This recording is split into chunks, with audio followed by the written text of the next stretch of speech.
What's up everyone, Steve here again from RC Tanks and Trucks 24/7. This is a 1/7 scale Sen Reaper.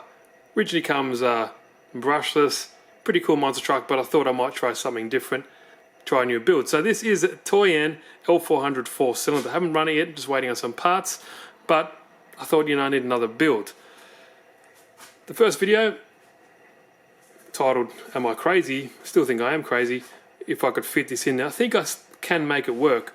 I've made up some motor mounts just here, and it's just roughly put in there. It's sitting roughly where it should be. It's kind of level. This truck's kind of hard to get anything level. The only level part is this part of the frame. So I've kind of gone off that, and it's still loosey-goosey, but that's where it's roughly going to sit. I thought that's pretty sweet. So it works in that regard. It's got a nice underneath. It just sits off the plastic. I've actually cut nothing away down here at all. So if you ever want to reuse it, I guess you could. So that's how it's looking now. I'm going to make some shock towers. Probably going to sit just around about there. Just bring up some aluminium. I just had a little scrap piece here before. Just something like this. Just even cross bracing it around.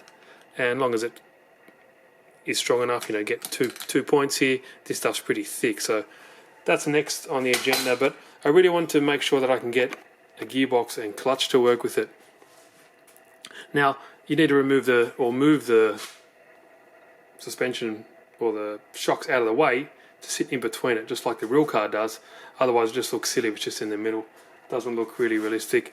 The radiator will come out to about here. It sits about 60mm from the top of the block, so that should be pretty cool just underneath. So I can probably cut out a part in the body so you can actually get air in, just like the real radiator does on a real car. But here's the pain point, or the sticking point. Maybe some of you guys can let me know. Here is the 3.3 transmission from Trax. It's for the Revo. I've doubled up the Spurgy here just to give me some more length. That's what she said. But give me some more length there to kind of roughly get to where I need to be. Now the problem is the output shaft on these are bloody 6mm, and everything's normally 5mm or 8mm for like a 1/5. Now I tried to drill this one out. It's hard and bloody still, so go figure. Try to do that without a drill press.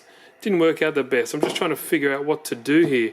Some guys are saying that it'll run too slow because it's geared too far down, but I'm not too sure. Any of you guys know what other gearboxes I can use? I know there's a Savage, HPR Savage gearbox, but please bear in mind, it needs to be 2-speed, it needs to have reverse, and needs to have brake. So anything that doesn't fit those criteria you can't use. But as I said, it can work. I just need to find a pinion for that.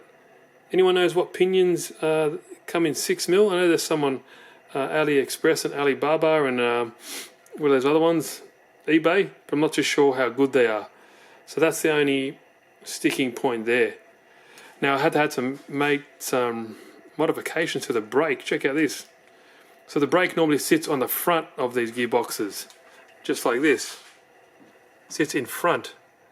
But because I need to put a pinion there, I couldn't do that if I had the normal drive shaft coming straight off. So I've hacked it off and I'll put it behind it. See that? I've put it behind it, and it works too. It works fine. There's no issues with it. So we'll see how that goes. But the main thing is getting a pinion for that. That's 6mm, and I've just got to kind of grind down these pins so they actually fit through, because otherwise, yeah, I don't know what else to do. I can't really use this gearbox in here. It'll be a lot of work because it's really long, because it's 1/7 scale. There's a lot of room there. So that's why I thought about this idea. But other guys, give me some tips or any hints, because that will work. Like I said, it's got to get the opinion. Just not sure. Not too sure at all. But it's a quick vid. Just wanted to show you where I'm up to, and I think we'll be able to do it. These engine mount here, I've kind of spaced it out. Obviously, I just wanted to make sure it sits in the middle. I've got some channel there I'll put in between and just space it out to make sure it's nice and solid and not going anywhere. But thanks guys. Any tips or hints, leave them down below. Thanks for watching, and I'll see you in the next video.